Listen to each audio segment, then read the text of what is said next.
நானோ கார்கள் ஆன் ரோட்டில் 1,40,000 ரூபாய்க்கு விற்பனை செய்யப்பட்டது. இந்தியாவின் குறைந்த விலை கார் என்ற பெயருடன் பிரபலமான நானோ நடுத்தர மக்களுக்கு கார் வாங்கலாம் என்ற எண்ணத்தை விதைத்தவர்.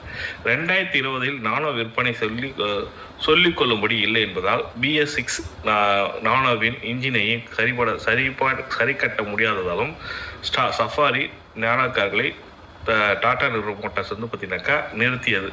இந்த நிலையில் புதிய ஸ்டைல், அசத்தலான டிசைன், பல வகையான அம்சங்கள் என புது பொலிவுடன் மீண்டும் களம் கொண்டிருக்க டாடா நேனோ வண்ணங்களில் கிடைக்கும் நானோ கார்கள் 3.1 மீட்டர் நீளமும் 180 மில்லிமீட்டர் கிரவுண்ட் கிளியரன்ஸும் கிடைக்கும். இது இந்தியாவில் பிஸியான சாலைகளில் ஏற்றதாகவும் கருதப்படுகிறது சொல்லியிருக்காங்க. 24 லிட்டர் பெட்ரோல் டேங்கும் கொண்ட இந்த கார் 60 கிலோமீட்டர் வேகத்தையும் 8 நொடியில் எட்டக்கூடியது.